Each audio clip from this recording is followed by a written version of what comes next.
is the Business of Reselling podcast. I'm your host, Jessica Oman.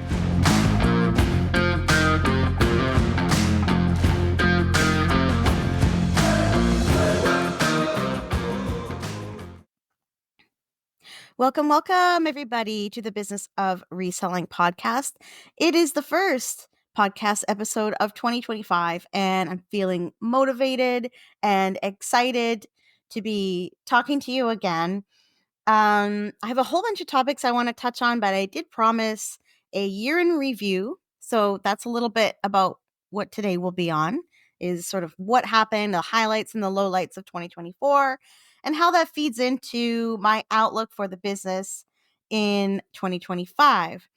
I'm going to talk about some overall sales results, generally, our acquisition and sourcing strategy in terms of what worked and what didn't, and what we're going to be doing differently coming up this year. One thing I am going to be doing this year, which I'll loop back to a bit later in the episode, is that I am officially launching private business coaching, and you'll see a landing page come up for that probably in the next few weeks. It's something I still have to develop, but I will be doing private business coaching that's one-on-one with you, any reseller who wants to scale up their business, who's sort of just getting started, or maybe has been in the game for a while and maybe you can't see sort of outside your own business and you need some outside help. I'd love to work with you. So that's going to be $100 an hour or 20% off for 5 hours purchased upfront. I'm looking to fill 2 clients per month. I have one for January and I'm looking for a second. So if you're interested in that, you can email hello@Storagewarrior.ca and we can talk about the intake and how that works. And you can tell me what your needs are. Anyway, that's coming back because that's one of my 2025 goals, is to sort of build that side of the business a little bit more. But let's talk about last year first. So 2024, I gotta say, 2024, a bit of a weird year. Like, I would say from about halfway through the year all the way until the end, both me and Johan were feeling kind of like not burnt out, but just like everything was kind of a grind. Like it was ticking along, we're making money, there were good things that were happening, but it just didn't feel like we had momentum, I guess. Like we were kind of running in the mud. And that was really frustrating. I think part of it was that we didn't take enough breaks. We didn't take enough proper time off from the business to fully rejuvenate and get revitalized and motivated again. We were also not burnt out at the same time. So where he needed a break, I didn't, and I needed a break and he didn't. And we weren't really like jiving in that way. And, and that just led to us kind of working and kind of not working all the time. And so like the energy was never really there the way that I was hoping it would be. I think that's something that we definitely need to address in 2025, is taking more time off. That's, I think, going to be absolutely critical to our productivity this year. Our sales in 2024 were still strong. We're still very profitable. Our profit margins always stay the same. They're always around 25% across the board, but our overall gross sales were down about 10% on eBay. We built up local selling and Poshmark a little bit, but not quite enough to make up for that shortfall. And so I think that's also part of the reason why it's not like the business was shrinking, but didn't really feel like it was, going anywhere, and didn't have that upward trajectory that we've, felt in years prior. We've actually been kind of sitting around the same level for like about 4 years now. So I think it's really time to push that forward and get closer to the $1 million goal, which is the whole purpose of this podcast to begin with, which was us figuring out how we were going to get there. So it's time to renew that effort. Now, last year, acquisition was still hard. I still think sourcing is the biggest challenge in this reselling business. And I believe a lot of you think the same way. I get a lot of questions about sourcing. I think this is a point of pain and frustration for all of us. And part of the reason for that is just the nature of our business. Like, we're not sourcing the same kinds of items all the time, and we don't have predictable sources for our inventory. So we're not like normal businesses in the sense that we have like suppliers and contracts, and we can predict how much we're going to buy and how much that's going to cost and when it's going to get delivered, like a lot of retail businesses can.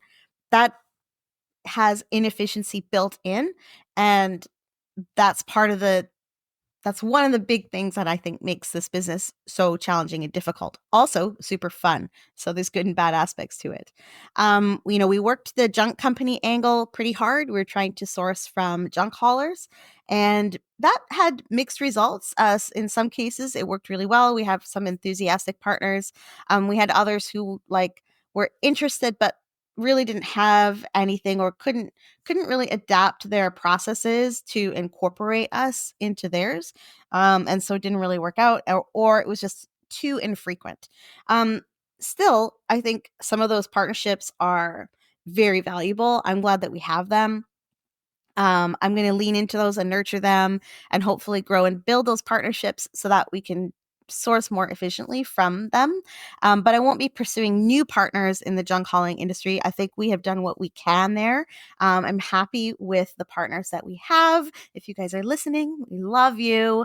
But let's make this work a little bit better. I think there's more we can do to sort of work the waste management angle and figure out how to partner together so everybody makes more money. Anyway, that's there. I want to leave it. We're not going to lean into that angle as much this year. Like I said, just leaning into partnerships that we already have and making those better. And instead, we're going to focus on the real estate angle, which I will talk about in a few minutes. We also didn't source a lot in the United States. I think we only went down there once, and it wasn't a great weekend, or we weren't in a good area for yard sales. We were also really distracted doing we were at a 4-day golf tournament. So we were focused on that and not on sourcing. So we didn't actually buy a lot of stuff on that trip. Sourcing in the US is always really successful for us. We always get a great truckload of stuff. I remember also when we did that trip, our truck was broken. And so we had a friend's SUV and we couldn't fit that much more in it anyways, even if we had found some great stuff. So anyway, we didn't go down to the US enough. We also didn't get as many estate clearouts as we wanted. I think I did a bad job of marketing our availability for that type of service. And after the one that we did in January, February of last year, we didn't get any more. We did kind of work with a couple people who were doing clearouts and got a couple of picks through them. But there just really wasn't a lot of that. So we still managed to grind out a good income, but it really did feel like a grind. And I don't want to feel like that this year. I want to feel really energized about the business. I would also say that the Canada Post strike likely contributed to lower than normal overall sales numbers, even though our ability to ship was not significantly affected by the strike because we have access to other carriers via Stallion Express. Buyers thought that we couldn't ship to them. So they didn't know that we had these other options. And there's only so much publicity I could give that message. Like I put it out to my email list, a couple of people reached out and asked, "Can you still ship to me?" And I was able to say yes. But, I'm sure that there were probably dozens of people who thought, "Oh, well, they can't ship to me, so I'm not even going to ask. I'm not going to buy from them." And that probably happened to you too if you're in Canada. So, and that, of course, at the time of year where sales are normally at their highest, we were definitely feeling about probably 25 to 30% less sales volume than we normally would at that time of the year. And the Canada Post strike, it just has to be the reason why. And so, that's a big chunk of revenue that you get in that sort of almost final 6 weeks of the year. And that was significantly impacted by the strike and contributed to an overall lower than normal sales year. I also didn't do as much with the YouTube channel as I said I would. And with the podcast, I said that I wanted to get to 1,000 YouTube subscribers. I said that last January. It's there. It's on the record. I did not do it. I'm about halfway there. Um, and I think also because I was feeling like the business was a bit of a grind, it felt like the podcast was a grind too, just in the sense that I didn't have all this exciting news to share all the time. But I did get, up to about 500 subscribers. I'm only maybe 9 short of that. So if you're not subscribed, make sure you go to youtube.com/@Storage Warrior podcast and sign up there. Once I get to 500, I can start looking at some monetization. So that will be pretty cool. However, there was, a couple of big pluses. We did sell a condo that we had been trying to get rid of for a very long time. This was a ski property, a very low value condominium that was expensive to maintain. And we finally sold it. And that was just a massive burden off of our shoulders. We got a little bit of profit off of it, but mostly like just the expense of having it is no longer there. And that really alleviated the pressure of trying to sell as much as possible all the time. So it was really nice to kind of feel like we could take our foot off the gas. As you guys probably know, we live in Vancouver.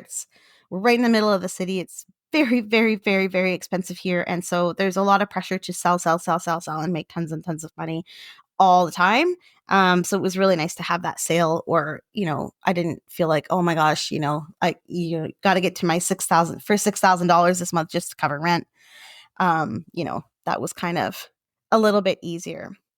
Of course, we did win the eBay Entrepreneur of the Year award for eBay Canada, which should have been the highlight of the year. But as listeners know, it was not the highlight of the year at all.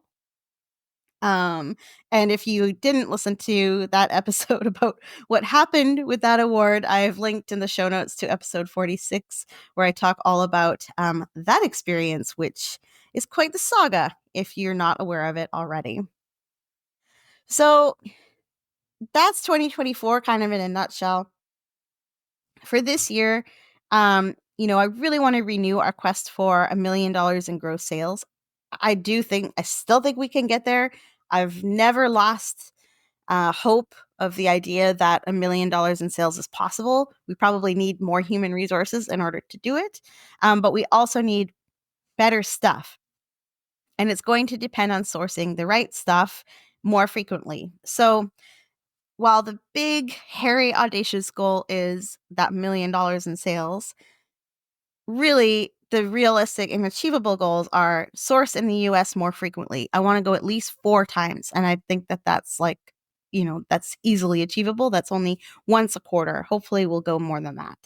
I want to make partnerships with at least 10 new real estate agents or brokers. I want to be connected with the people who are helping their clients get their homes ready for sale and may encounter clients whose house is full of stuff that they don't know what to do with, or people who abandon a home at closing with lots of things in it, which is something that happens pretty frequently. So if you are a real estate agent or a broker in the Vancouver area and that's a problem you have encountered or you're likely to encounter this year, then I think we would be a good contact for you. So that's what I'm looking for, to make at least 10 new partnerships in that arena. Because I do think that more frequent sourcing of better items is going to get us to that $1 million goal. On the social side, I'm going to post at least 4 times a week on Instagram. That's not hard, right? That's like a post every second day. How can I not do this? And I will renew the challenge to get the YouTube channel up to 1,000 subscribers. I think I'm going to run a contest. So stay tuned for that. I think I'm going to do something fun to try and build up that subscriber list and give you guys something fun for free.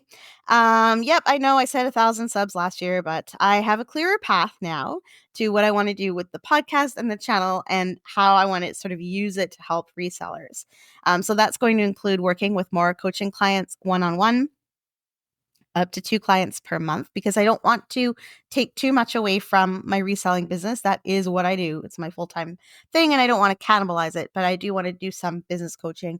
I really love it. And as well, packaging up the Posh to eBay webinars that I did in December into a short course for new eBay sellers to help them get sort of up to speed on the platform.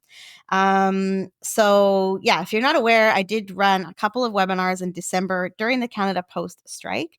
These were for Poshmark sellers specifically because nobody selling on Posh could ship because Canada Post is the only carrier that Posh uses. So I ran these webinars to kind of help people get over some of the barriers that they were having to selling on eBay. And I ran a couple of workshops for them. I still have the content from that. And I think I can kind of splice it and edit it and turn it into something that is like a little short course for newer eBay sellers. And so that's going to probably be coming down the pipeline too in the next couple of months. So having more subscribers and having more listeners on the podcast should make that funnel a little bit easier to manage and more successful. Plus, I will promote the channel more through social and via the email list that I started to build with those very same Poshmark sellers that I worked with in December. So stay tuned for a whole bunch of stuff around that. A little product launch, a little email list that you can subscribe to if you want reselling tips by email, in addition to this podcast.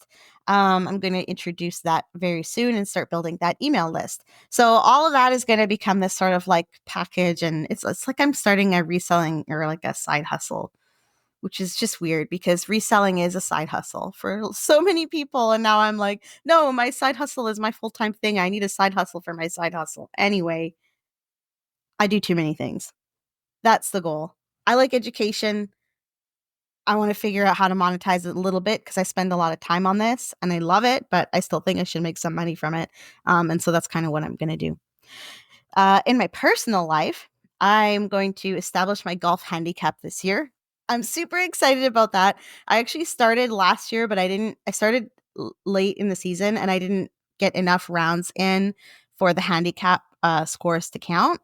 So I think it's like 8 rounds or something that I have to play within a season in order to get my golf handicap. So I'm going to establish that so I have a benchmark because I still think I can get better at golf even at my age. And I want to shoot at least 1 round under 100. I have never shot a full 18-hole championship length golf score under 100. I got to 101 a couple of times, but I've never shot under 100. And I really think I'm good enough to do it. So that's what I want to do. I'm also going to read at least 4 books. I have a lot of 4s actually in these goals. I'm just noticing that now. I'm going to read at least 4 books. The only reason that I chose 4 is because to the left of where I'm sitting right now, I have this little side table and there are 4 books on it, including one I started last year. 2 my mother gave me and one I picked up from, I don't know, like a free sale or something like that. So those 4 are sitting there and the clutter is annoying me, but I can't move the books because I haven't read them. You see how that works? So 4 books this year, and those are the 4. I've already picked them. They're right next to me. So I have to read them first, and then I can declutter them, and then I will feel better. Finally, I want to strengthen my knees. I have like a patellar problem in both my knees. I've had it for a long time. I need to do a new strengthening program so that I can play tennis pain-free and win at least 5 matches this summer. I should have said 4, but I think I won 4 last year, so I got to up that goal. I'm going to win 5 tennis matches this year. So in our personal and professional lives, these are kind of some of the things that I see happening. I really hope I can achieve all of them. And if I don't, I'm not going to beat myself up too much about it because I'm just not like that. But I am going to try as hard as I can. I do think some challenges will come. There's a lot of talk right now about tariffs. And I'm more concerned about the tariffs than I was a few weeks ago.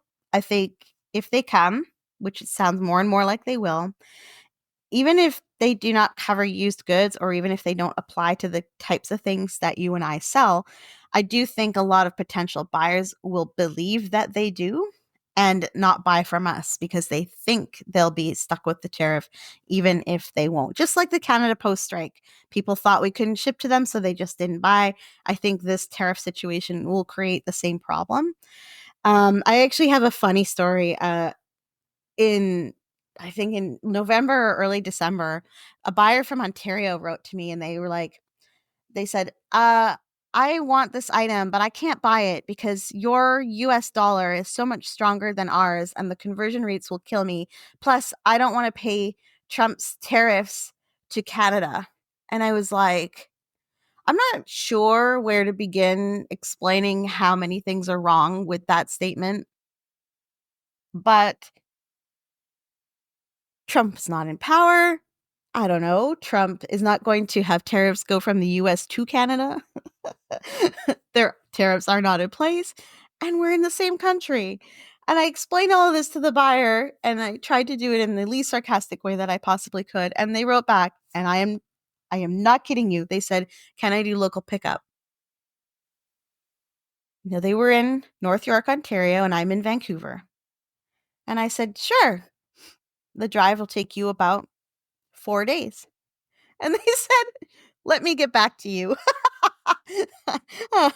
And that was the end of that conversation. Anyway, all I'm saying is that people aren't informed. And when this tariff situation will create this scenario where a lot of people think that they're going to be affected by the tariffs, even if they won't. Um, and so I could see that affecting sales, my sales, your sales, significantly because, we're selling about 75% of our product to the US. So it's a market that we really need to make sure understands that we can still sell to them affordably. So I don't know. It may mean leaning harder into the Shopify store, which I've set up and now become very frustrated with, but it's there and I'm paying for it, so I should probably build it up. Um, Running local auctions so we can shift our audience to one that knows they are not affected by the tariffs. If we have to do that kind of stuff, we will. We kind of have this game plan in the back of our minds to pivot and shift. Then this is a realistic threat. And then, of course, there's also speculation that markets will see a downturn next year overall, and this could affect consumer spending. Now, if the tariffs do go into place, if they're as wide range and sweeping as it sounds like they could be, this is going to have economic impacts in the US and Canada and Mexico too, that could be very negative for all countries. So we have to pay attention to that and see what we can do to try and alleviate the problems that might cause. So those are the things to think about. But I still have a lot of enthusiasm for this year coming forward. It's easy to say that on January 5th. Yeah, I just want to make sure that we avoid that kind of like grindy, like not motivated feeling that kind of dominated a lot of last year. That's just not fun. Reselling is such an exciting business and there's so many great aspects to it. I don't want to get bogged down in the parts that aren't fun. I want to get back to what's really enjoyable about this business. And that's super important. And maybe if we're so lucky, we'll be able to buy a house. Maybe this year. Maybe this year. Anyway, that's all I have to say for today. I just wanted to kind of wrap up last year and get this year going. So can I hear from you, please?